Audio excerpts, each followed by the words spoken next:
Welcome to Across the Pitch. Ladies and gentlemen, prepare yourselves for an absolutely incredible roundup of football drama. Today's stories are going to take you on a journey that is more thrilling than your favorite Netflix series, with more plot twists than a mystery novel, and more drama than a soap opera marathon. Let us dive right in. Our spotlight first shines on Old Trafford, where Manchester United's crisis has reached historic proportions. For the first time since 1963, the Red Devils have suffered 3 consecutive home defeats. Let that sink in for a moment. The last time this happened, the Beatles were just starting their journey to stardom. Newcastle United's visit to the Theatre of Dreams turned it into a house of nightmares with a performance that exposed every weakness in United's armor. Let us break down United's defensive woes in detail. Their problems start with basic set-piece defending. In the past 3 games, they have conceded twice directly from corners. Their zonal marking system has more holes than a slice of Swiss cheese, and their positioning at set pieces is as organized as a kindergarten art class. Newcastle did not need an elaborate strategy. They simply needed to watch recent match footage. The way Alexander Isak and Joelinton exploited these weaknesses for their early goals was like watching master chefs finding the perfect ingredients for a recipe of destruction. Speaking of Isak, the Swedish striker has been absolutely unstoppable. 8 goals in 6 games, 6 strikes in successive matches. These are not just statistics, these are statements of intent.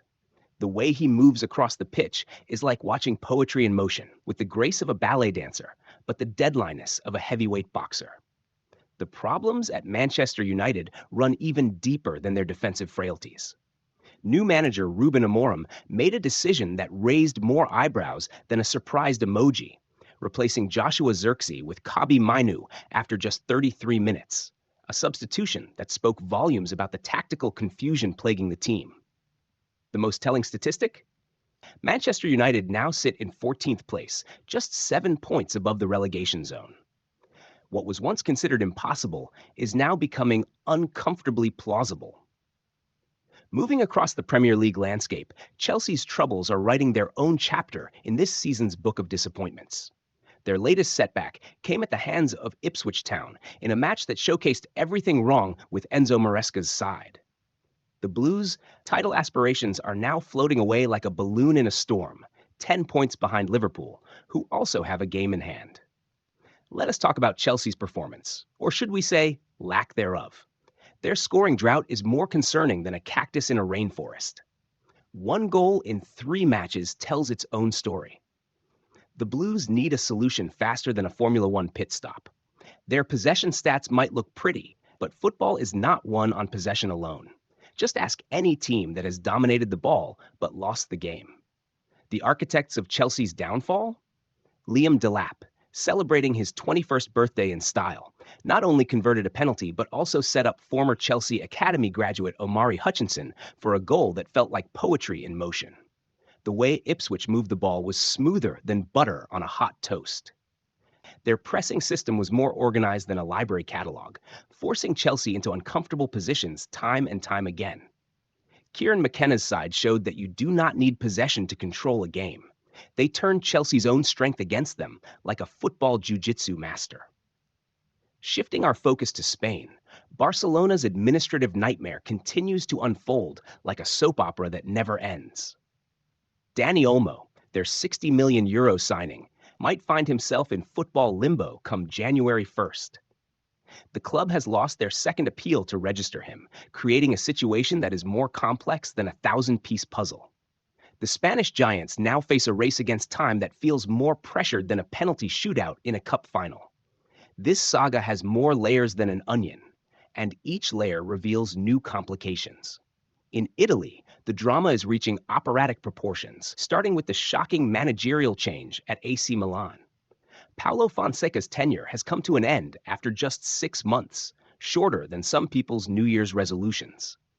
The details emerging about his departure are more intriguing than a best-selling thriller.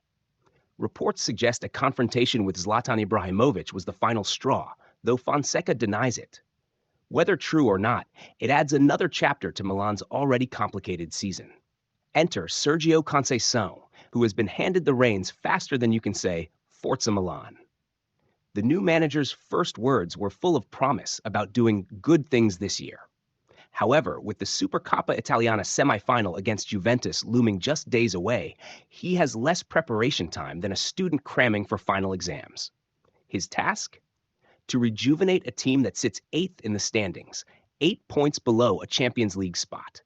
Let us break down the challenges facing Conceição. First, he needs to fix Milan's mentality issues. Their form has been more unpredictable than weather forecasts. High peaks like victories in the Derby della Madonnina and at Real Madrid have been followed by disappointing draws against relegation-threatened teams. Second, he needs to craft a clear tactical identity. The team currently looks like it is stuck between Pioli's old system and Fonseca's new ideas, as comfortable as wearing two different shoes. Staying in Serie A, Como has been writing their own fairy tale under the guidance of Cesc Fabregas. Their 2-0 victory over Lecce, courtesy of goals from Nico Paz and Patrick Cutrone, has lifted them to 15th place.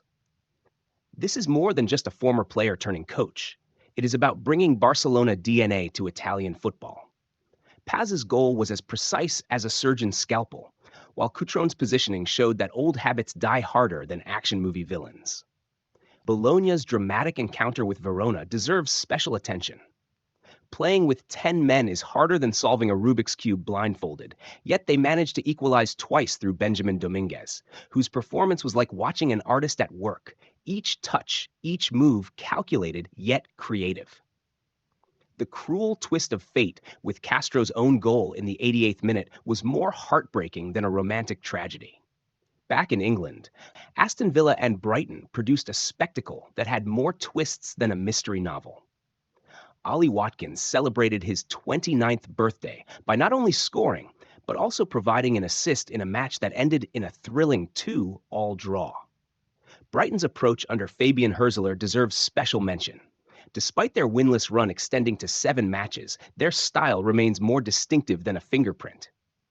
Their build-up play is smoother than a jazz saxophone solo, but their finishing has been more wasteful than a broken vending machine.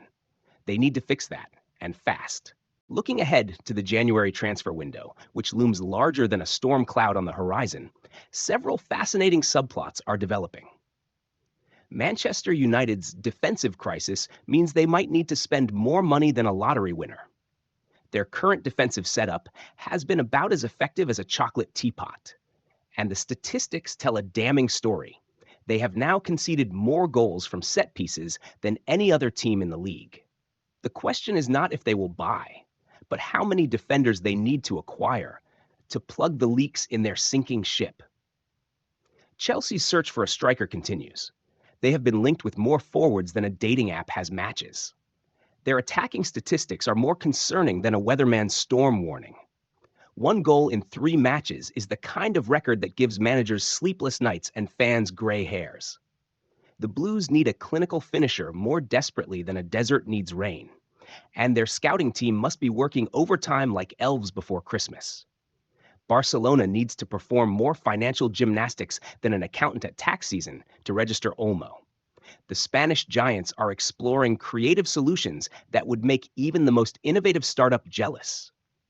One potential solution involves selling VIP boxes at the Camp Nou, which could generate more than 100 million euros.